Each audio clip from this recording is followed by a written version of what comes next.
معزز علماء کرام، بزرگوں، بھائیوں اور میرے قابل احترام بہنوں، السلام علیکم ورحمۃ اللہ وبرکاتہ۔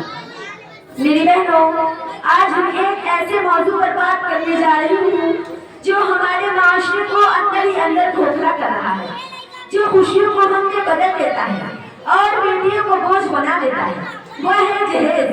اللہ تعالیٰ نے قرآن کریم میں ارشاد فرمایا، یا ایھا الذین آمنوا لا تأکلوا اموالکم بینکم بالباطل، اے ایمان والو، آپس میں ایک دوسرے کا مال حرام طریقے سے مت کھاؤ۔ جہیز کے نام پر لڑکی کے باپ سے مال لینا، دباؤ ڈالنا، شرطیں رکھنا، یہ سب اسی آیت کے دائرے میں آتا ہے۔ اسلام نے نکاح کو آسان بنایا لیکن ہم نے نکاح کو مشکل بنا دیا۔ رسول اللہ صلی اللہ علیہ وسلم نے فرمایا، سب سے بابرکت نکاح وہ ہے جس میں خرچ کم ہو۔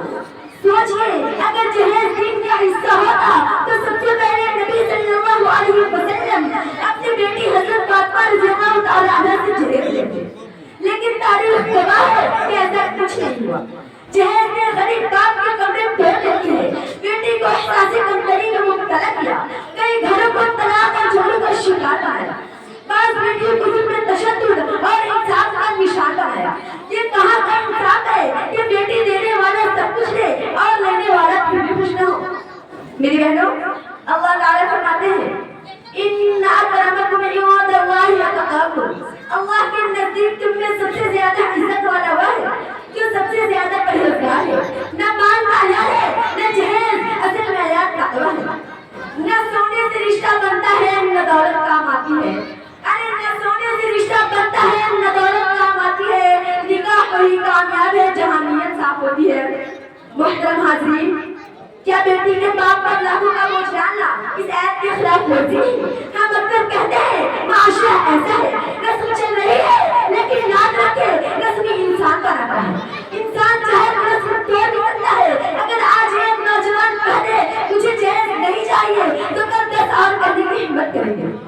میری بہنوں، بیٹی اللہ کی رحمت ہے، بوجھ نہیں ہے۔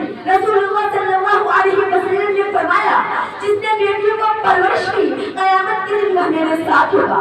سوچئے جس بیٹی کی وجہ سے جنت کی بشارت ہے، اس بیٹی کے نکاح پر ہم سونے کی ضرورت ہے۔ اللہ تعالیٰ فرماتے ہیں، ان اللہ یأمر بالعدل والاحسان، بے شک اللہ انصاف اور بھلائی کا حکم دیتا ہے۔ کیا جہیز انصاف ہے یا کھلا ہوا ظلم؟ اگر ہم واقعی جہیز ختم کرنا چاہے تو سادہ نکاح پر رواج ہے، لڑکے خود اعلان کرے جہیز حرام ہے، علماء ممبر سے خاموش نہ رہے، والدین بیٹی کو بوجھ نہ سمجھے۔ ہم سب رسم سے زیادہ دین کو ترجیح دیتے ہیں میری بہنوں، لیکن یاد رکھیں خاموشی کبھی کبھی سب سے بڑا گناہ بن جاتا ہے۔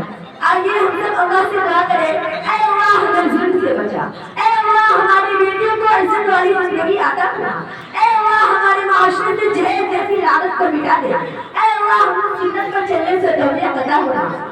آمین۔ آپ حضرات بھی بولیے آمین۔ وآخر دعوانا الحمد للہ رب العالمین۔ السلام علیکم ورحمۃ اللہ وبرکاتہ۔